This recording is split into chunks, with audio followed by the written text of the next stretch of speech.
2026 FIFA বিশ্বকাপ এসে পৌঁছেছে মহারণের শেষ মঞ্চে।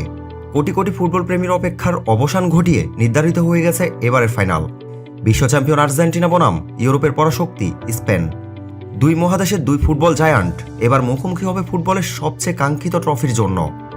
একদিকে লিওনেল মেসির অভিজ্ঞতা, স্ক্যালোনির দুর্দান্ত কৌশল এবং ভারসাম্যপূর্ণ আর্জেন্টিনা, তো অন্যদিকে Lamine Yamal, Nico Williams, Pedri ও রদ্রিদের তারুণ্যে ভরপুর দুর্দান্ত ছন্দে থাকা স্পেন। দু দলেরই লক্ষ্য একটাই, 2026 বিশ্বকাপের সোনালি ট্রফি নিজের করে নেওয়া। কিন্তু প্রশ্ন হলো, এই মহারণে শক্তির বিচারে কে এগিয়ে? আক্রমণ ভাগে কারা বেশি ভয়ঙ্কর? মিডফিল্ডে কার নিয়ন্ত্রণ বেশি? রক্ষণ, গোলকিপিং, সাম্প্রতিক ফর্ম এবং গুরুত্বপূর্ণ পরিসংখ্যান সবকিছু বিশ্লেষণ করে আজ আমরা জানার চেষ্টা করব, আর্জেন্টিনা নাকি স্পেন, কার হাতে উঠতে পারে 2026 ফিফা বিশ্বকাপের শিরোপা। চলুন শুরু করা যাক। আর্জেন্টিনা বনাম স্পেন হেড টু হেড পরিসংখ্যান। সব ধরনের প্রতিযোগিতা মিলিয়ে দুই দলের মুখোমুখি দেখা হয়েছে 14 বার। এর মধ্যে আর্জেন্টিনা জয় পেয়েছে 6টি ম্যাচে, স্পেন জয় পেয়েছে 6টি ম্যাচে, আর 2টি ম্যাচ ড্র হয়। দুই দলের প্রথমবার দেখা হয় 1952 সালে, যেখানে স্পেন 1-0 গোলে জয় পায়। সর্বশেষ মুখোমুখি হয় 2018 সালের একটি আন্তর্জাতিক প্রীতি ম্যাচে। সেই ম্যাচে স্পেন 6-1 গোলের বড় জয় পেলেও এরপর দুই দলের স্কোয়াড ও খেলার ধরনে এসেছে অনেক পরিবর্তন।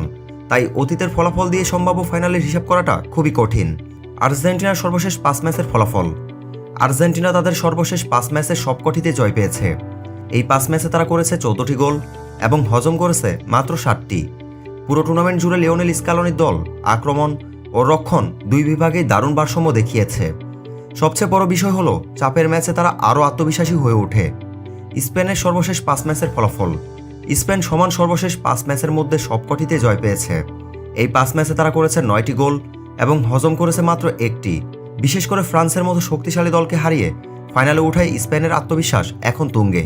তাদের দ্রুত পাসিং, বলের দখল এবং আক্রমণ ভাগ পুরো বিশ্বকাপেই প্রশংসা কুড়িয়েছে। আক্রমণ ভাগে যদি দেখি, আর্জেন্টিনার আক্রমণ ভাগে রয়েছে মেসি, জুলিয়ান আলভারেজ এবং লাউতারো মার্তিনেজের মতো খেলোয়াড়। অন্যদিকে স্পেনের হয়ে দুর্দান্ত ছন্দে আছেন লামিন ইয়ামাল, নিকো উইলিয়ামস এবং দানি ওলমো। আক্রমণে দুই দলই প্রায় সমান শক্তিশালী। এদিকে মিডফিল্ডে স্পেনকে সামান্য এগিয়ে রাখা যায়। রদ্রি, পেদ্রি, গাবির পাসিং, বল নিয়ন্ত্রণ এবং খেলার গতি নিয়ন্ত্রণ করার ক্ষমতা বর্তমান বিশ্বের সেরাদের মধ্যে অন্যতম। আর রক্ষণ ভাগে আর্জেন্টিনার অভিজ্ঞতা কিছুটা বেশি।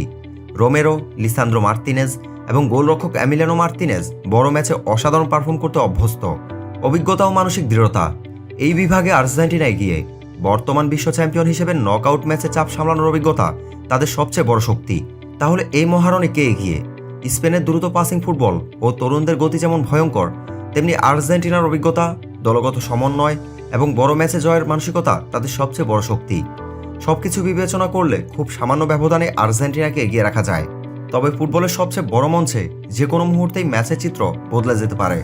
তাহলে বলা যায় 2026 বিশ্বকাপের ফাইনাল হতে যাচ্ছে এক অবিস্মরণীয় মহারণ।